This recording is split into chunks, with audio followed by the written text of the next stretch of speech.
Respiratory protection and self-contained breathing apparatus are used to protect us from harmful gases, fumes, vapors, and chemicals, as well as where the air doesn't contain enough oxygen to support life. You need information and training on this type of equipment and the hazards involved before you attempt to use respiratory protection. Your organization will provide specific training, but this program is designed to give you some information about personal protection under adverse or hazardous conditions. Let's begin by talking about the basics of why the protection is needed. We all know that chemicals and hazardous materials may have an adverse effect upon your health, but the effect may not show up for years later after repeated or long-term exposure. If you drop something on your foot, you know it right away. If you're exposed to a harmful chemical, you may or may not feel the ill effects for a long time, if ever. Some chemicals, such as chlorine, act quickly, so you know about that exposure immediately.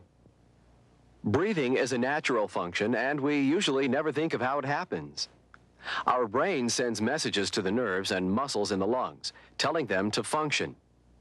The diaphragm, a large muscle stretched across your abdomen, contracts to pull air through the nose, down your windpipe, and into the lungs. Once in the lungs, oxygen migrates into the bloodstream through the thin walls of tiny air sacs deep within the lungs. Breathing toxic chemicals end up in the lungs. Naturally, the lungs, liver, brain, kidneys, and central nervous system are all potential targets of many chemicals. Your body has some natural defenses, such as hair in the nose, tiny hair cells that line the entire respiratory system, and other similar defenses. They cannot defend against many harsh or dangerous chemicals. One of the problems that we all encounter is dust. Dust can be in the forms of nuisance or hazardous dust. They float in the air and can enter your body through breathing, skin absorption, or through eating or drinking the residue created by the dust. Fumes occur during high heat operations such as welding or smelting. Mists are hazards found in operations such as painting or pesticide applications, or any area where liquids are set in motion in the air. Gases are usually produced by some chemical process, such as hydrogen sulfide found in sewers or storm drains. Carbon monoxide gas is usually a byproduct of engine exhaust. Some of these gases have odors, some do not. Hydrogen sulfide smells like rotten eggs. Carbon monoxide is odorless and has no color. Vapors are the products of volatile liquids giving off vapors such as gasoline, paint, or solvents. There's still another hazard, oxygen deficiency. Oxygen deficiency is simply a lack of oxygen in the area you are working, such as confined spaces. Protection from respiratory hazards requires the joint cooperation from both you and your employer. The employer has the responsibility to determine the hazards of the job and to reduce or eliminate the hazard as much as possible. The employer also provides the respiratory protection program. You have the responsibility to follow your company policies and procedures. The first step in a respiratory protection program is to have an examination by a physician to determine your fitness to wear respiratory protection. Also, if you have a beard or facial hair, you cannot safely wear respiratory protection, as the hair on your face will not allow for a proper fit of the equipment. Training is a very important part of the program. You need to know how to fit, inspect, clean, store, and how to tell when respiratory cartridges need replacing. Proper training can mean the difference between proper protection and the alternative. Okay, let's take a look at some of the types of protection that are available. Disposable masks, similar to this one, are designed to protect against dusts. Disposable masks can also be approved for some hazardous dusts, fumes, and mists. They do not provide protection from vapors, gases, oxygen deficiency, temperature extremes, or even high levels of contaminants. The most common mistake made by employees is to use a dust mask as protection from spray painting. A dust mask cannot prevent harmful vapors from entering your breathing zone. It just gives a false sense of security. You must determine the hazard, then select the appropriate protection for that specific hazard. When fitting a disposable respirator, be sure you have a snug fit. If a metal nose clip is provided, mold it to ensure a snug fit. If adjustable straps are provided, adjust them for a good fit. When any respirator becomes clogged with trapped particles, it becomes more difficult to breathe or possibly allows odors to enter the breathing zone. When this occurs, it is time to change the respirator or cartridge. Half-mask respirators are designed to cover your nose, mouth, and chin. They also have replaceable cartridges that filter or trap dusts, mists, and vapors before entering the breathing zone. Each cartridge has a specific purpose for a specific chemical, and some cartridges may protect against several types of hazards. They may even have a pre-filter that traps additional dusts, mists, and fumes. That's why selection of the proper mask and cartridge is important. A cartridge for paint vapors may not do you any good when working with other chemicals. Know the hazard, then select the proper protection. A closer look at the half-mask respirator reveals a rubber or silicone mask with 2 to 3 valves. One valve is designed as an exhalation valve, letting air out.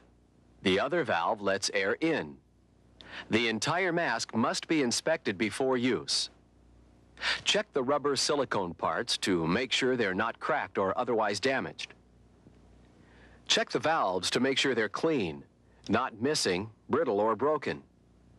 The most important thing to remember is that half masks do not protect from oxygen deficiency, nor do they provide any protection other than what is listed on the cartridge label. A tight seal is required for wearing any type of respiratory protection.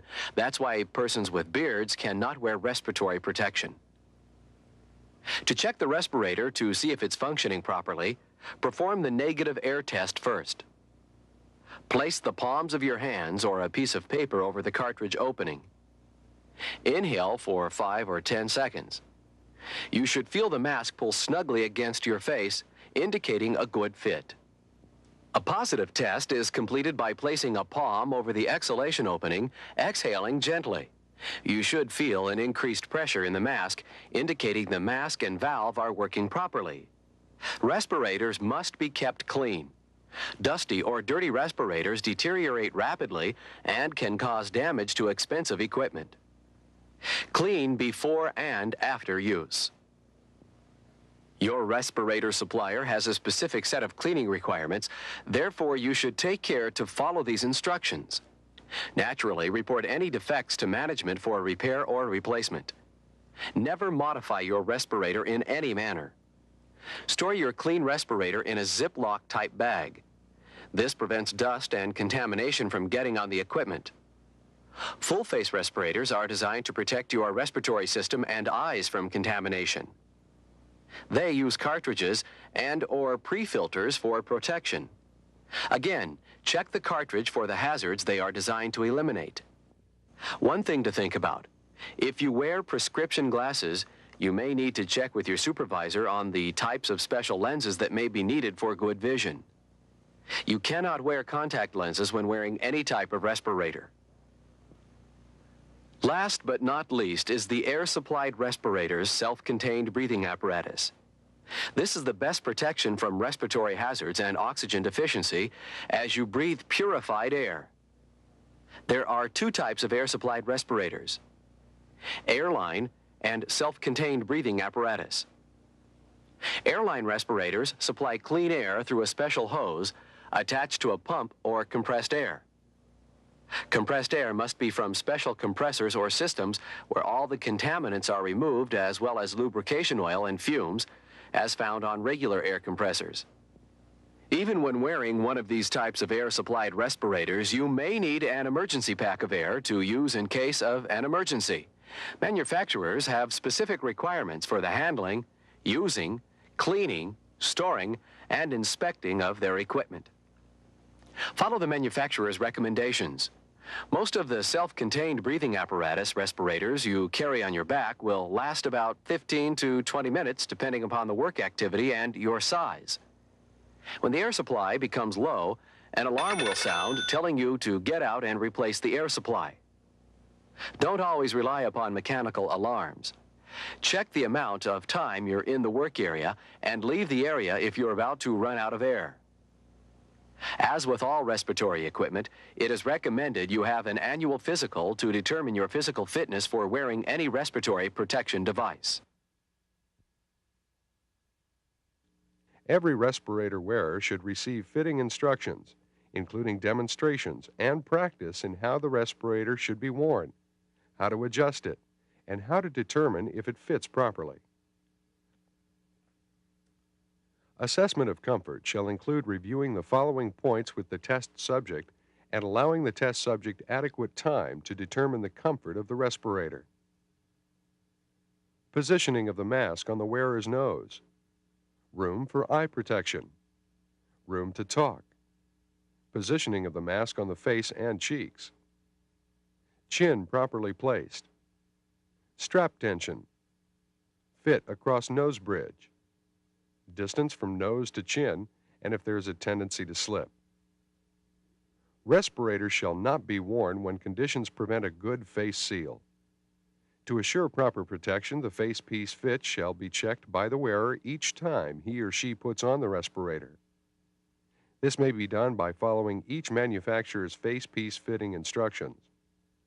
Providing respiratory protection for individuals wearing corrective glasses is a serious problem, as a proper seal cannot be established if the temple bars of the eyeglasses extend through the sealing edge of the full face piece. As a temporary measure, glasses with short temple bars or without temple bars may be taped to the wearer's head. Wearing of contact lenses in contaminated atmospheres with a respirator is not allowed. Systems have been developed for mounting corrective lenses inside full face pieces. When a worker must wear corrective lenses as part of the face piece and lenses shall be fitted by qualified individuals to provide good vision, comfort, and a gas-tight seal. Proper selection of equipment will minimize or avoid this problem. The first rule of thumb is that all respirators should be fit tested. How about those paper disposable masks? You just use them and throw them away. Do they have to be fit tested? The answer is yes. All respirators, even the throwaway paper masks, must be fit tested. If they're not fit tested, how do you know they work? The primary purpose of fit testing is to identify the specific model, make, and size respirator best suited for each employee. An improperly fit-tested respirator can cause a worker to develop signs or symptoms of acute toxicity. So now let's take a look at the most common test, and it's called a qualitative test. In the best conditions, fit testing should be done in an approved facility, using 2 test chambers with separate ventilation. Since this is not always practical, another approved method is a field test kit, which the person being tested uses a testing hood over his or her head. The test relies primarily on worker response, and if the worker smells or tastes the substance, the respirator fails the fit test. The most commonly used substances for qualitative tests are saccharin, banana oil, and irritant smoke. Before conducting the qualitative test, the worker must be subjected to a sensitivity test to determine if he or she can taste or smell the substance. This is accomplished by the person opening his or her mouth with the tongue extended and is allowed to taste or smell the odor of the testing agent. In this case, the person is allowed to smell banana oil, just to recognize the odor. Generally, the test will require about 10 squeezes of the odor into the test chamber. The person giving the test should record the number of squeezes it takes to identify the odor. If it takes more than 30 squeezes to identify the odor, then this type of testing agent should not be used. Naturally, this is accomplished without any respiratory equipment, and if the person cannot taste or smell the testing odor without the respirator, then something's wrong with the testing agent or the person's sense of taste or smell. Okay, the odor is recognized, and the person to be fit tested should put the appropriate respirator on and wear it for approximately 10 minutes before beginning the next test. Ideally, the test should be done in a room separate from the fit testing room, but in many cases, the portable hood will be used for both the screening and fit testing. Test results are based on the individual's ability to taste or smell the substance. Regardless of which testing method you use, there are standard procedures which must be followed. First and foremost, the employee must be clean-shaven. Do not test anyone even with a day's worth of stubble, let alone a full beard. The importance of being clean-shaven when wearing a respirator cannot be overstressed. Even a day's growth can dramatically affect the fit. Okay, let's fit test a person who's going to wear a half-mask respirator, although the same test is used on all types of respirators. Okay, the person wears the respirator for 10 minutes before the test is started. It should be properly fitted and adjusted. The person to be tested must not eat, drink, or chew gum for 15 minutes before the test. Drinking plain water is okay, but other food, drinks, or gum can affect your sense of taste or smell. The testing agent will be in a differently marked sprayer or nebulizer than the screening sprayer. The nebulizer is inserted into the hole in the front of the enclosure, and the same number of squeezes of the banana oil is provided. The person should breathe with the mouth open and tongue extended inside the respirator during the test. Next, there are some exercises to be completed. OSHA's Health Standards Office provides the following list of testing exercises. Normal and deep breathing in a normal standing position. Turning the head side to side with worker inhaling at each side. Moving the head up and down, inhaling in the up position. Grimacing, smiling, and frowning. Bending over at the waist as if to touch toes. Jogging in place. These maneuvers provide a minimum set of test exercises and should be done for 1 minute each, but you have to administer the testing agent after each exercise. Next, the person being fit tested should read the rainbow passage for approximately 1 minute. Let's take a look at the reading of the rainbow passage. When the sunlight strikes raindrops in the air, they act like a prism and form a rainbow. Well, you get the idea. There are about 4 other similar sentences. The point of this exercise is to work the mouth and jaw as you would when you're normally talking. This test just measures a true fit on your face during normal tasks. If you don't have the rainbow passage handy to read, almost any reading material will be sufficient, but the reading should take place for at least 1 minute after administering the testing agent. If at any time the person being tested indicates that the taste or smell of banana oil is achieved, the fit is unsatisfactory and a different respirator must be tried. If a satisfactory fit test is achieved, the test can be recorded as satisfactory and proper records should be maintained. Keep in mind that if at any time the person being tested has difficulty in breathing, this person should be referred to a physician to determine whether the test subject can wear a respirator while performing work. Accurate documentation must be maintained, as each different type of respirator to be worn must be fit tested, and quality fit testing should be accomplished at least annually. But for some hazards, such as asbestos, fit testing is required every 6 months. A summary of all test results should be maintained for 3 years. This summary should include the name of the tested person, date of testing, name of test conductor, the respirator selected, indicated by the manufacturer, model, size, and approval number, and the testing agent used in the fit testing. Additionally, if the person gains 20 pounds or more, that person must be fit tested again.